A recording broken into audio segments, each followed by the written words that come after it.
à tous. Comme prévu, nous continuons nos épisodes d'explication et de pédagogie sur le projet de loi de finances que nous avons commencé il y a quelques semaines. Voici l'épisode 2 du projet de loi de finances et vous voici ici dans mon bureau. Comme vous pouvez le voir, on est assez chargé, beaucoup de travail, beaucoup de documents. C'est le charme du projet de loi de finances et du projet de loi de financement de la sécurité sociale. Aujourd'hui, j'avais envie de faire un exercice un peu particulier avec vous pour continuer à expliquer ce qu'est le budget de l'État et ce que nous allons essayer de faire avec le projet de loi de finances qui a été présenté fin septembre dernier par le ministre de l'économie Bruno Le Maire pour les 5 prochaines années 2017-2022. C'est la première fois, je vous l'avais dit et je vous le redis, qu'un gouvernement présente ce qu'on appelle un plan quinquennal pluriannuel qui donne de la vision économique sur 5 ans. Alors, regardez, vous avez ici plusieurs milliards d'euros, c'est assez simple, un post-it représente 1 milliard d'euros. Si vous regardez bien, ici, tous ces post-it du haut représentent 302 milliards d'euros. Ce sont les recettes de l'État, toute cette partie ici. Et tout ce qui est là représente 84 milliards d'euros.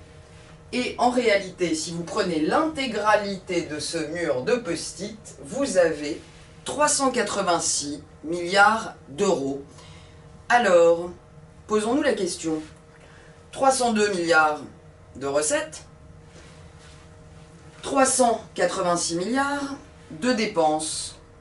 Il y a donc 84 milliards d'euros de dépensés chaque année par l'État français, de trop par rapport aux recettes que ce même État français engrange. Depuis de nombreuses années, en réalité, l'État français dépense plus qu'il n'engrange de recettes. Donc la dette publique grossit, jusqu'à en devenir fort inquiétante. Alors imaginez-vous, chaque année, nous la creusons un peu plus. Et pour être très concrète, c'est un peu comme le budget d'un ménage.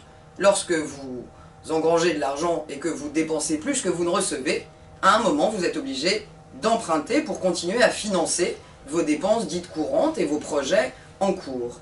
Alors, comme vous le savez, et comme dans un ménage, la dette, quand vous empruntez, ça vous coûte de l'argent, ça vous coûte des intérêts. Sauf que quand on emprunte pour une dette aussi lourde que celle de la France, ça coûte extrêmement cher. Ça coûte par an à la France, les intérêts sur cette dette de 2200 milliards d'euros, 41,2 milliards d'euros. C'est-à-dire que tous les post-it que vous voyez ici, jusqu'ici, représentent 41 milliards d'euros les intérêts que la France doit payer chaque année pour financer sa dette. Pour vous donner une idée en comparaison, 41 milliards d'euros, ici, comme vous le voyez, c'est plus que le budget de la défense, qui est pourtant augmenté dans le projet de loi de finances 2018 à 34 milliards d'euros. C'est plus que le budget de l'enseignement supérieur de 27 milliards d'euros.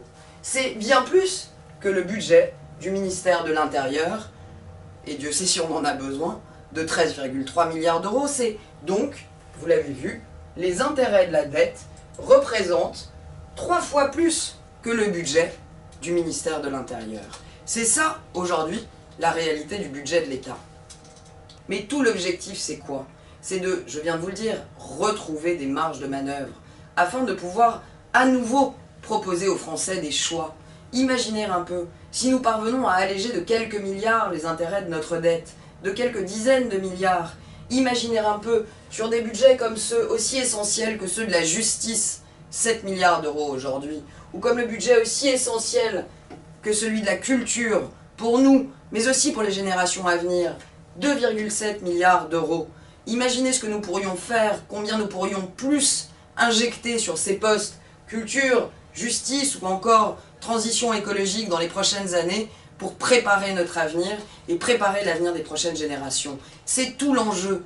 Diminuer la dette n'est pas en soi une fin. Diminuer la dette a pour objectif de contribuer à mettre l'argent des Français et du budget sur des postes sur lesquels nous en avons besoin. que ce soit bien sûr la sécurité, mais aussi la culture, la justice ou encore l'écologie. C'est ça le budget de l'État, et c'était important de vous l'expliquer de façon assez imagée parce que les chiffres, de facto, ne parlent pas toujours d'eux-mêmes.